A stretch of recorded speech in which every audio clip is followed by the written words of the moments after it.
नमस्कार, living India news देख रहे सभी दर्शकों का बहुत बहुत स्वागत। मैं हूं आपके साथ नेहा शर्मा। आप देख रहे हैं हमारा खास बुलेटिन हमारा हरियाणा। इस बुलेटिन की शुरुआत करेंगे आज की अहम खबरों के साथ। सबसे पहले बात कर लेते हैं सीएम नैब सिंह सैनी के आज के कार्यक्रमों को लेकर। कौन कौन से दौरे उनके रहने वाले हैं, कौन कौन सी बैठकें आज होगी, तो बड़ी जानकारी ये सामने आ रही है कि वेस्टर्न कमांड के कार्यक्रम में आज शामिल होंगे सीएम नैब सिंह सैनी। पंचकुला में कार्यक्रम जो है आज होना है। विकसित भारत यंग लीडर डायलॉग कार्यक्रम आज सुबह करीब 12:30 पर कार्यक्रम का आयोजन किया जाएगा। पीडब्ल्यूडी रेस्ट हाउस में कार्यक्रम का आयोजन। सीएम नैब सिंह सैनी आज उनके आवास पर भी कई मुलाकातें करेंगे। तो देखिए आज कई सारे कार्यक्रम हैं सीएम नैब सिंह सैनी के। मुख्यमंत्री नैब सिंह सैनी का आज कई कार्यक्रम वेस्टर्न कमांड में कार्यक्रम में शामिल होंगे। सुबह ये कार्यक्रम होगा। उसके बाद विकसित भारत यंग लीडर डायलॉग कार्यक्रम में शिरकत करेंगे 12:30 बजे। और उसके बाद आपको बता दें कि 12:30 बजे कार्यक्रम आयोजित किया जाएगा। मुख्यमंत्री नैब सिंह सैनी के आज कई सारे कार्यक्रम हैं। मुख्यमंत्री नैब सिंह सैनी के आज एक साथ ढेर सारे कार्यक्रम। इसी के साथ ही मुख्यमंत्री आवास पर भी कई बैठकें करेंगे। कई खास बैठकें आज सीएम नैब सिंह सैनी करने जा रहे हैं।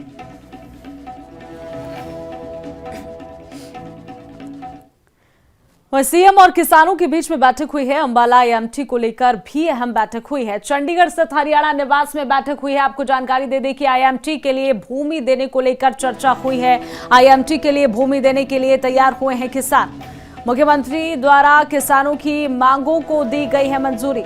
1000 एकड़ में बनेगा अंबाला आईएमटी। खास जानकारी आपको दे रहे हैं सीएम नैब सिंह सैनी और किसानों के बीच में खास बैठक हुई है। सीएम और किसानों के बीच में बैठक बहुत खास थी। अंबाला आईएमटी को लेकर ये अहम बैठक हुई है। किसानों के लिए भी मुद्दा काफी अहम है।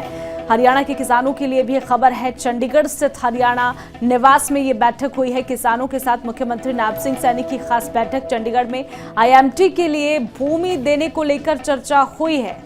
तो खास जानकारी आप सभी के साथ साझा कर रहे हैं। सीएम और किसानों के बीच में भूमि देने को लेकर आईएमटी के लिए तैयारी हुई है। तैयार हो गए हैं किसान। तो ये खास जानकारी बैठक में किसानों ने हामी भरी है भूमि देने के लिए आईएमटी के लिए। तो खास जानकारी मुख्यमंत्री नैब सिंह सैनी की किसानों से बातचीत हुई है। कई अहम मुद्दों पर भी बातचीत की गई।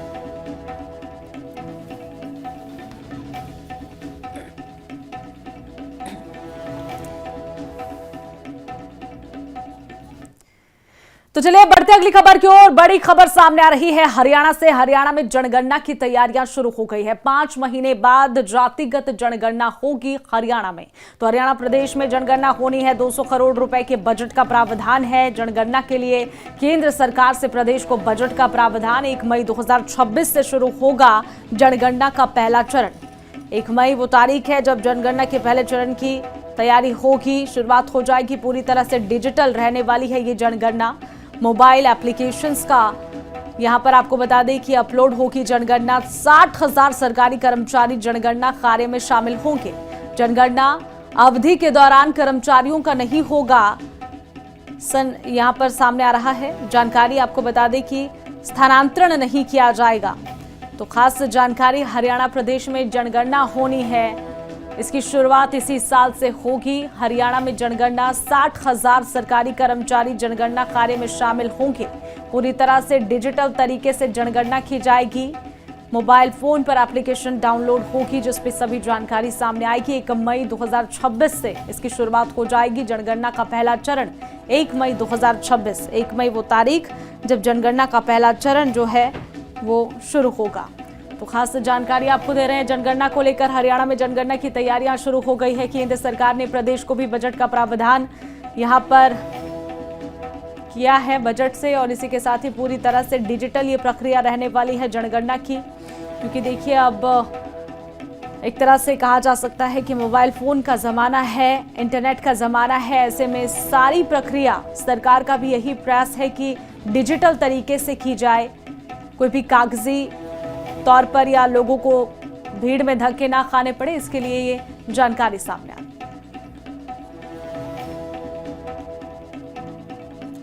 तो हरियाणा में जनगणना की तैयारियां शुरू हो गई। 200 करोड़ रुपए के बजट का प्रावधान किया गया है।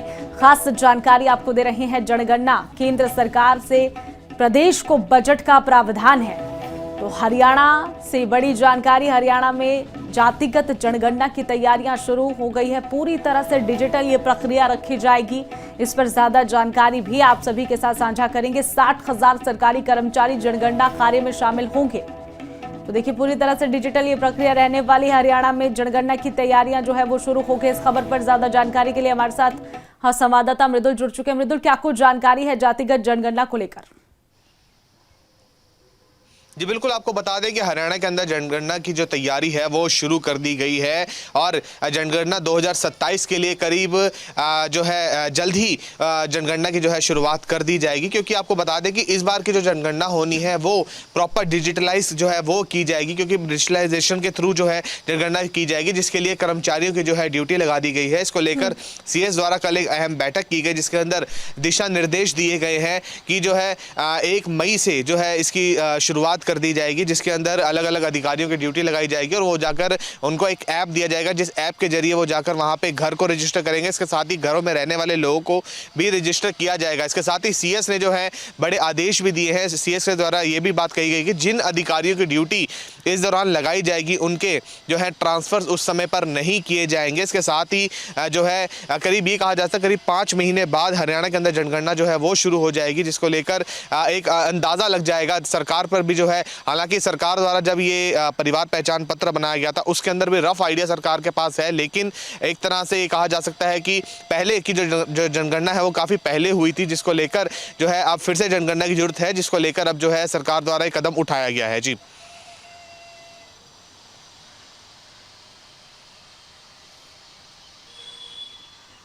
जी मृदुल, कितने चरणों में ये होनी है जनगणना? पहला चरण आपने बताया है कि जून से इसकी शुरुआत हो जाएगी 6 तारीख से, लेकिन कितने चरणों की मतगणना रहने वाली है जनगणना? जी बिल्कुल, आपको बता दें कि इसके जो चरण है अभी तक चरण की जो है स्पष्टीकरण इस टाइप से नहीं आया है कि कितने चरणों के अंदर इसका जो है काम किया जाएगा, लेकिन जो है डेट जो है एक वो दे दी गई है कि इस डेट से जो है करीब 5 महीने, आज से 5 महीने बाद जो है इसकी जो शुरुआत है वो कर दी जाएगी। पूरे प्रदेश भर के अंदर जो है जनगणना शुरू कर दी जाएगी। इसको लेकर जो है सीएस द्वारा सभी विभागों को एक लेटर भी लिखा गया है। उस लेटर के अंदर विभागों से जो है रिक्वेस्ट की गई है कि वह अपने कर्मचारी जो हैं इस कार्य के लिए दें, ताकि एक सुचारू रूप से जो है पूरे प्रदेश भर की जनगणना जो है वो करवाई जा सके, ताकि एक जो है बिल्कुल एग्जैक्ट डेटा जो है वो सरकार तक पहुंच सके। इसलिए इस चीज को जो है बिल्कुल जो है डिजिटलाइज किया गया है। इसके लिए केंद्र सरकार द्वारा भी 200 करोड़ रुपए की ग्रांट जो है वो भी राज्य सरकार को दी गई है। तो ये कहा जा सकता है कि बहुत ही जल्द हरियाणा की जनगणना जो है वो शुरू हो जाएगी। जी चलिए, शुक्रिया मृदुल तमाम जानकारी के लिए। तो हरियाणा में जनगणना जो है उसकी तैयारी शुरू हो गई है। जातीय जनगणना ये रहने वाली पूरी तरह से डिजिटल होगी। 60,000 सरकारी कर्मचारी जनगणना कार्य में शामिल होंगे। तो हरियाणा में जातिगत जनगणना की शुरुआत 2026 से हो जाएगी। आपको बता दें कि इसकी शुरुआत जो है कुछ ही महीने बाद होने वाली है और कई चरणों की ये जातिगत जनगणना रहेगी। 1 मई 2026 से इसकी शुरुआत होगी।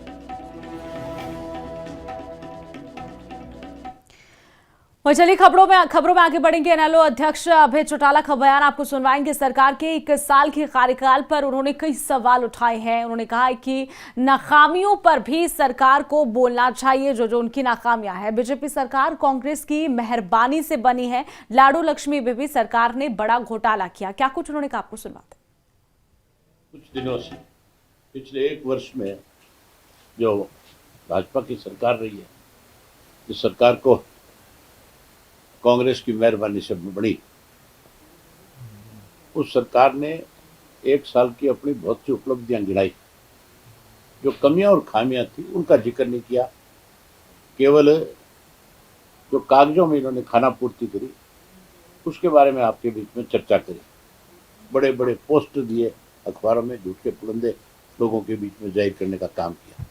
अभी अनिल विज का बयान आया पिछले हफ्ते में कि उसी के एक डिपार्टमेंट में पहले 1300 करोड़ का घोटाला बताया, फिर 1500 करोड़ का बताया। जब एक मंत्री अगर ये कहता है कि मेरे डिपार्टमेंट में 1300 करोड़ का घोटाला है और वो चीफ मिनिस्टर को लिखता है कि इसकी जांच होनी चाहिए, फिर वो मंत्री किस चीज़ का है? पहले तो किसी भी मंत्रालय में अगर कोई छोटी मोटी घटना घट जाती थी तो मंत्री उसकी जिम्मेवारी लेकर पद से इस्तीफा दे देता था।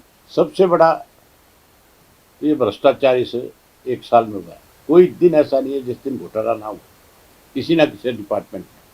लाडो लक्ष्मी योजना के बारे में कहा तो ये गया था कि हर महीने 2100 रुपया देंगे। अब हर महीने देने की बजाय उसको कह रहे हैं क्वार्टरली देंगे। उसमें बहुत सारी शर्तें लगा दी और उसमें वो जो 2 महीने का बीच में गैप रखा है, 3 महीने देने की बात करी है, उसका मकसद ये है कि उस पैसे का ब्याज खाया जाए। जो लाडो लक्ष्मी योजना के तहत जो एक अलग से पैसा रखा गया, उस पैसे का सिर्फ ब्याज खाना इनका मकसद है।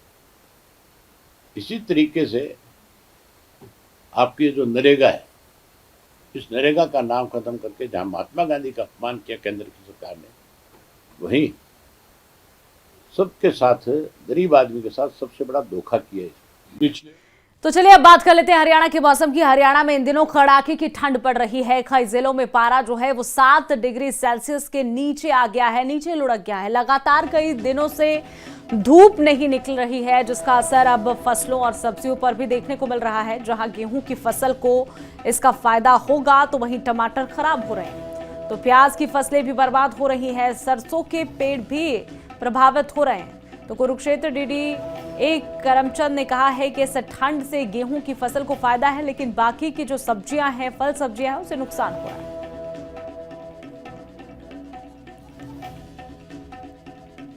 दिन और रात के टेम्परेचर में बहुत अंतर है। इस समय रात का टेम्परेचर बहुत कम है और दिन में कुछ गर्मी होती है थोड़ी बहुत, लेकिन कोहरे का भी साथ साथ प्रकोप जारी है और धुंध का भी।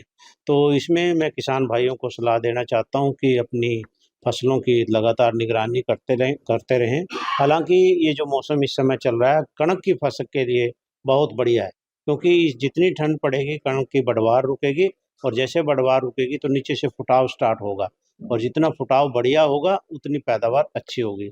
लेकिन सब्जियां और फलदार पौधे, हमारी जो चारे की फसलें हैं, उसके लिए जो मौसम ठीक नहीं है। तो इसमें मैं आप सबको सुझाव देता हूं कि आप दोपहर बाद शाम के समय इन फसलों में हल्की सिंचाई रखें और यदि ज़्यादा पाले का असर आपको चारे की फसल पर विशेषकर दिखाई देता है तो सुबह सुबह आप बिल्कुल ताज़े पानी का ट्यूबवेल चलाकर उसका स्प्रे कर सकते हैं, इससे पाले का असर कम होगा। तो चलिए अब बात कर लेते हैं हिमाचल प्रदेश की धर्मशाला में छात्रा की मौत का मामला सामने आया है। सरकारी डिग्री कॉलेज में छात्रा की मौत का मामला है। छात्रा की मौत के मामले में पुलिस का एक्शन देखने को मिला है। पुलिस ने 3 छात्राओं के खिलाफ केस दर्ज किया है। रैगिंग और जानबूझकर चोट पहुंचाने का आरोप है। एक प्रोफेसर पर भी यौन उत्पीड़न का केस दर्ज किया गया है। मृतका के पिता का बयान भी सामने आया, उनके आधार पर ही दर्ज हुई एफआईआर। यूनिवर्सिटी ग्रांट कमिश्नर ने भी मामले का जो है संज्ञान लिया है। हिमाचल प्रदेश में धर्मशाला की एक छात्रा, कॉलेज में पढ़ने वाली छात्रा की रैगिंग होती थी। प्रोफेसर पर भी गलत आरोप लगाए गए हैं। बच्ची ने जो है मौत से पहले वीडियो जब बनाई गई थी कई सारी बातें कही है। क्या कुछ का आपको सुनवाते हैं।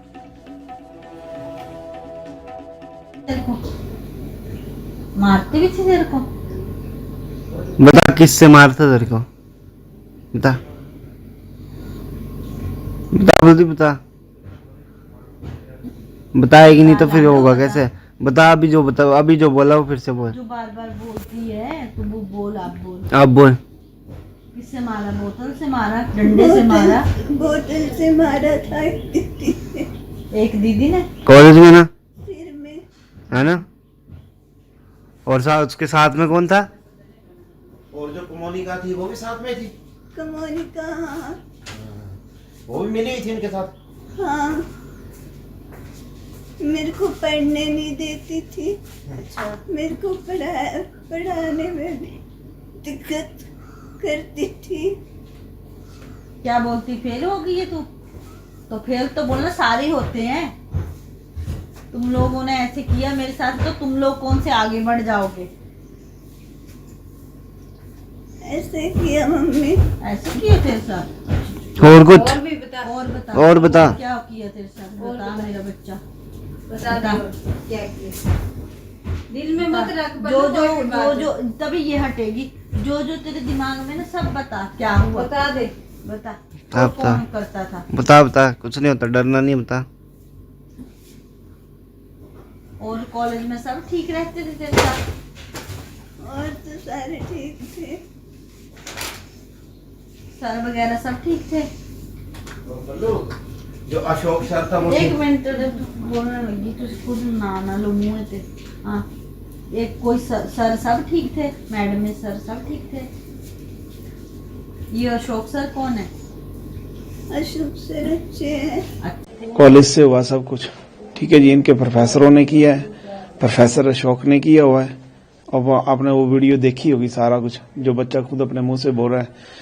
बच्चा इतना तक बोल रहा है कि पापा पूछा उसको कि बाहर आपने पापा को भेज दे बाहर, तो बोला नहीं पापा को रहने दो। वो कितनी दर्द में होगी और कैसे सहन करके उसने बोला होगा बच्चे ने कि पापा को बाहर नहीं भेजना, पापा को इधर। वो कुछ बताना चाह रही कि पापा आप भी सुनो कि मैं अपनी लड़ाई, बच्चा देखो कैसे लड़ रहा है। और उनको शर्म आनी चाहिए कॉलेज वालों को। हम बच्चों को पढ़ाने के लिए भेजते हैं वहां पर, और ये सर ऐसे करेंगे, इनका तो भाबरा खुलेगा। कल को और बच्चे भी जाएंगे, उन बच्चों का क्या बनेगा। बिल्कुल सर, रैगिंग हुई है, बिल्कुल रैगिंग हुई है। अब इस देखो जी, ये तो सर आपको भी पता है कि रैगिंग ही है ना। और दूसरी बात, ये बच्चे के साथ इतना कुछ हो तो सब अपने मुंह से बोल रही है सर, इससे बड़ी बात क्या है।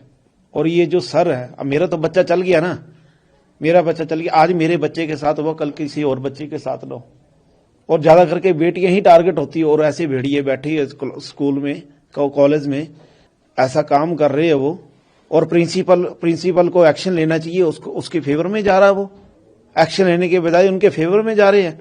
जो भी आरोपी है वो सारे पकड़े जाएं।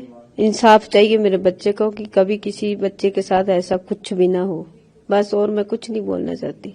नहीं, ये अभी हुई है बीमार, कभी नहीं बीमार हुई है, ये अभी से हुई है, ये सितंबर महीने से हुई है। बस जो भी आरोपी हैं बस पकड़े जाएं, हम ये चाहते हैं। बिना बेगुनाह तो कोई आगे आए भी ना कोई भी। मैं ये नहीं चाहती कि वो बेगुनाह पकड़े जाएं कोई। अब जो सामने है वो सब पकड़े जाएं। मैं तो ये चाहती हूँ कि उनको सजा होनी चाहिए। तो चलिए अब बात कर लेते हैं हरियाणा स्टोरी की। नए साल 2026 की शुरुआत पुलिस भर्ती की तैयारी कर रहे युवाओं के लिए बड़ी खुशखबरी लेकर आया है।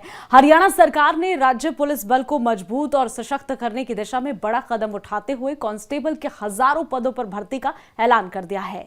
नए साल के पहले दिन हरियाणा कैबिनेट की मीटिंग हुई, जिसमें लाडू लक्ष्मी योजना को लेकर भी विस्तार किया गया है। अच्छा फैसला लिया गया है। सीएम नायब सिंह सैनी ने मंत्रिमंडल की बैठक में 12वीं पास युवाओं के लिए भी सुनहरा मौका बताया है। हजारों भर्तियां जो है वो निकाली जाएगी। हरियाणा में पुलिस में भी हजारों पदों पर भर्तियां निकाली गई। हमारी खास रिपोर्ट देखिए।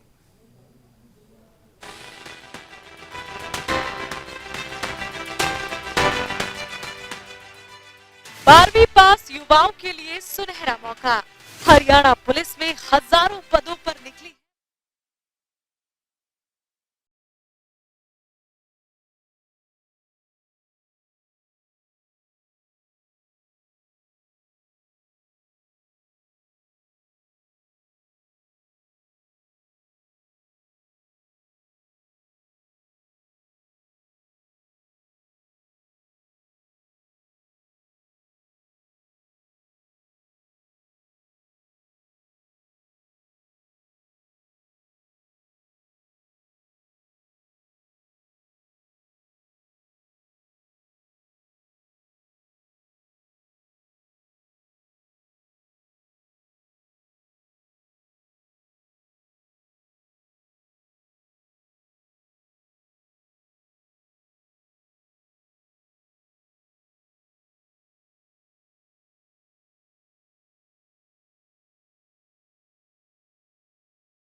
1 तारीख को दी थी। हमने पिछले 1 वर्ष के अंदर 34,000 युवाओं को, पिछले 1 वर्ष में 34,000 युवाओं को बिना पर्ची बिना खर्ची के हमने हरियाणा सरकार में नौकरी देने का काम किया है।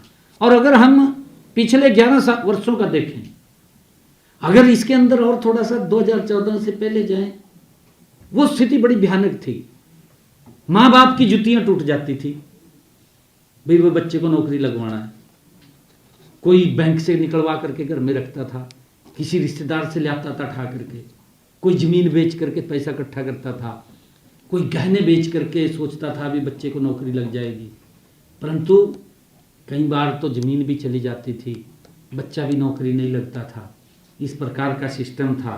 मुझे खुशी है कि इस सिस्टम का सुधार ये भारतीय जनता पार्टी की डबल इंजन सरकार ने किया है। पंचकुला में गौशाला स्थापित करने का एजेंडा भी कैबिनेट की बैठक में रखा गया था, जिसे मंजूरी दे दी गई है। इसी के साथ ही गौशालाओं को जमीन उपलब्ध करवाई जा रही है और बरवाला में 4 एकड़ 1 कनाल से ज्यादा जमीन पट्टे पर देने को भी कैबिनेट की बैठक में मंजूरी मिली।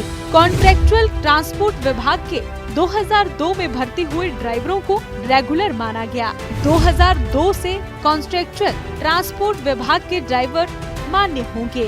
ड्राइवरों को दिए जाएंगे सभी प्रकार के लाभ। स्वर्गीय संदीप कुमार लाठर की पत्नी को सरकारी नौकरी देने का ऐलान। महर्षि विद्यालय रोहतक में दी जाएगी उनकी पत्नी को नौकरी। हरियाणा सरकार ने कई बड़े ऐलान कैबिनेट की बैठक में किए। इसी के साथ ही कैबिनेट की बैठक में 6 एजेंडे रखे गए थे, जिसमें से 6 के 6 एजेंडों पर हरियाणा सरकार ने मोहर लगाई। हमारा पहला लक्ष्य महिला सशक्तिकरण का है।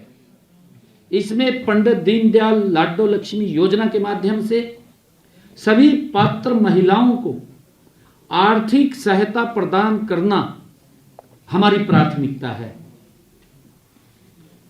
अब तक जैसा मैंने बताया भी है कि हमने 2 किस्तें बहनों तक पहुंचा।